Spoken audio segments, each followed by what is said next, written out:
আসসালামু আলাইকুম ওৰহমতুল্লাহি ওবাৰকাতুহ। তো আজি এটা বিশেষ গুৰুত্বপূৰ্ণ হদিছ বুখাৰী শৰীফৰ হদিছ। তো সেই হদিছৰ মাধ্যমৰ দ্বাৰাই আল্লাহ নবী সাল্লাল্লাহু আলাইহি ওয়াসাল্লামে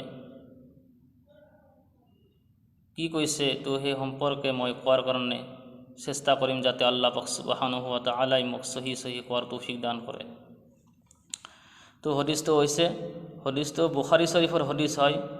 عن أنس رضي الله تعالى عنه قال قال رسول الله صلى الله عليه وسلم انصر أخاك ظالما أو مظلوما فقال رجل يا رسول الله صلى الله عليه وسلم أنصره إذا كان مظلوما أفرأيت إذا كان ظالما كيف أنصره قال تحجزه أو تمنعه من الظلم فإن ذلك نصره أو كما قال عليه الصلاة والسلام।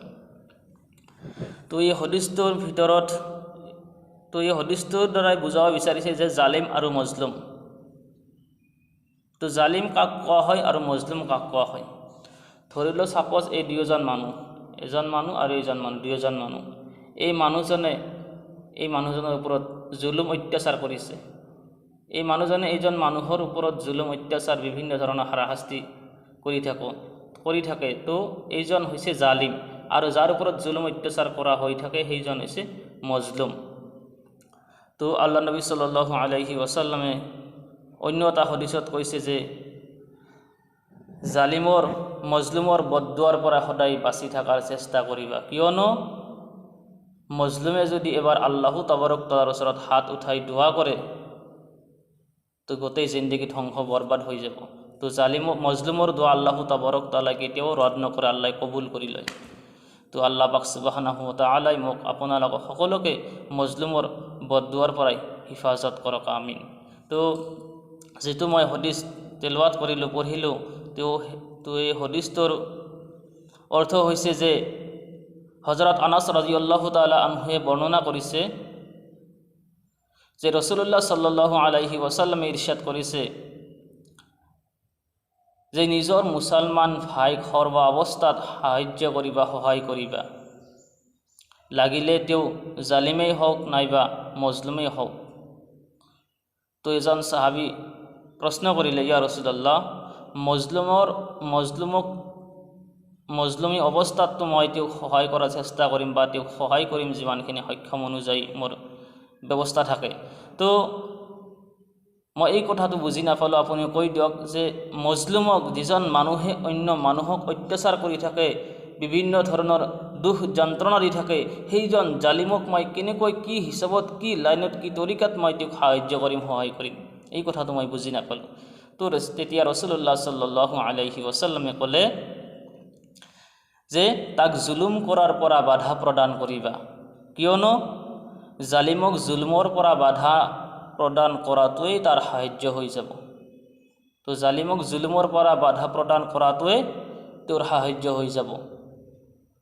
তো সেই জালিমজনক টকা পইচা দি সহায় কৰাৰ কথা কোৱা নাই, তো তাত কোৱা হৈছে যে তেওঁ যে বেয়া কৰ্ম এটা কৰি আছে, মানুহৰ ওপৰত অত্যাচাৰ বিভিন্ন ধৰণৰ মানুহৰ ওপৰত হাৰাশাস্তি চলাই আছে, তো সেইবিলাক কামৰ পৰা তেওঁক বাধা প্ৰদান কৰা। তো এইটো এটা এক প্ৰকাৰৰ কি হয়, সাহায্য, সহায় হয়। তো অন্য জায়গাত আৰু এটা হদিছ কোৱা হৈছে, তো সেই হদিছটো হৈছে বুখাৰী শৰীফৰ হদিছ হয়।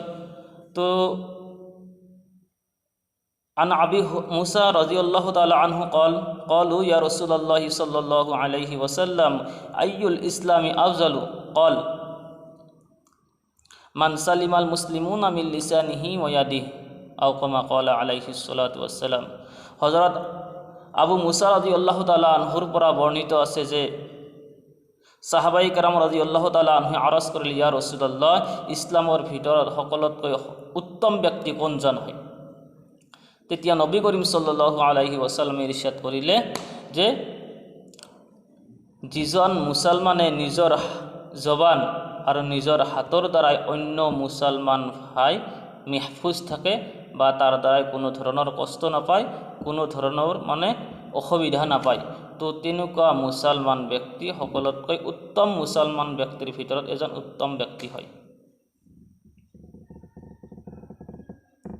তো এই হদিছত এইটো বুজাব বিচাৰিছে যে জবানেৰে কষ্ট দিয়াৰ মাজত কাৰোবাৰ সৈতে ঠাট্টা বিদ্ৰূপ কৰা, কাৰোবাক অপবাদ দিয়া, গালি গালাজ কৰা ইত্যাদি, আৰু হাতেৰে কষ্ট দিয়াৰ মাজত কাৰোবাক অন্যায়ভাৱে মাৰধৰ কৰা, কাৰোবাৰ মাল অন্যায়ভাৱে হৰফ কৰি লোৱা, কাৰোবাৰ মাল অন্যায়ভাৱে তাৰ পৰাই কাঢ়ি লোৱা, এইবিলাক কাৰ্যত অন্তৰ্ভুক্ত। তো এইবিলাক কামৰ পৰা যাতে মানুহে সদায় বিৰত থকাৰ চেষ্টা কৰিব লাগে।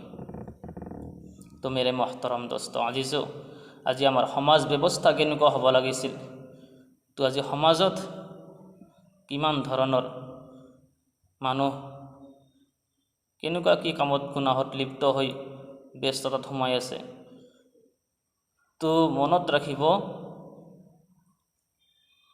আল্লাহ তাবাৰক তাআলাৰ আজাব যেতিয়া আহিব নহয়, যে এলেকাত যি বাসিন্দাত আল্লাহ তাবাৰক তাআলাৰ আল্লাহৰ আজাব আহিব, আল্লাহৰ গজব আহিব, তো সেই আল্লাহৰ আজাব, আল্লাহৰ গজব আল্লাহ তাবাৰক তাআলাই যেতিয়ালৈকে উঠাই নলয়, কাৰো শক্তি নাই সেই আজাবক বা সেই গজবক দূৰ কৰি দিয়াৰ কাৰণে। তো সেইবিলাক আল্লাহৰ আজাব কেতিয়া আহে, যেতিয়া আমাৰ সমাজবিলাকত, যেতিয়া এলেকাত গুনাহৰ পৰিমাণ, গুনাহ আম হৈ যাব, গুনাহ বেছি হ'ব, বেবিচাৰি হ'ব, কোনো কাকো নমনা হ'ব। তো সেই সময়ত আল্লাহ তাবাৰক তাআলাই সেই এলেকাত, সেই বাসিন্দাত, সেই মহল্লাত আল্লাহ তাবাৰক তাআলাৰ আজাব ঢালি দিয়ে, নাউজুবিল্লাহ। তো মনত ৰাখিব, সমাজ অশিক্ষিত বা মূৰ্খামিৰ কাৰণে সমাজ ধ্বংস কেতিয়াও নহয়। সমাজটো ধ্বংস হয় শিক্ষিত ব্যক্তিৰ মৌনতাৰ কাৰণে। তো এই কাৰণে কোৱা হৈছে যে যেতিয়া গাঁৱত বা নিজৰ এলেকাত, নিজৰ বাসিন্দাত কোনো এজন মানুহ গুনাহত লিপ্ত হৈ আছে, বেয়া কৰ্ম কৰি আছে, তাক নিশ্চয়কৈ শিক্ষিত ব্যক্তি দেখা পাই আছে। তো দেখা পোৱাৰ পাছতো তাক কোনো ধৰণৰ মানা বাধা কৰা নাই, তাৰ ওপৰত কোনো ধৰণৰ একশ্যন লোৱা নাই, তাক সেই কামৰ পৰা বিৰত ৰখাৰ কাৰণে কোনো ধৰণৰ চেষ্টা কৰা হোৱা নাই। তো সেইকাৰণে কোৱা হৈছে যে শিক্ষিতৰ মৌনতাৰ কাৰণে সমাজ বৰবাদ হয়, ধ্বংস হয়। তো আজি মুছলমানৰ আমাৰ আজি লাঞ্ছিত, বাঞ্ছিত, অপদস্থ, হাৰাশাস্তি, মুছলমানৰ ওপৰত মুচিবত, পেৰেচিনি কিহৰ কাৰণে? একমাত্ৰ আমাৰ কিহৰ কাৰণে? ইমানৰ কমজোৰি, মেহনতৰ কমজোৰি। আল্লাহৰ হুকুম বিশ্বাস কৰোঁ, কিন্তু তাক কাৰ্যত আমি পৰিণত কৰিব পৰা নাই। আল্লাহৰ নবী সাল্লাল্লাহু আলাইহি ওয়াসাল্লামৰ আমি উম্মত, আখিৰ নবীৰ উম্মত বুলি আমি দাবী কৰোঁ, কিন্তু সেই নবীৰ সুন্নতৰ ওপৰত আমি আমল যিমানখিনি কৰিব লাগিছিল কৰিব পৰা নাই, বা কৰাৰ কাৰণে চেষ্টাও কৰা নাই।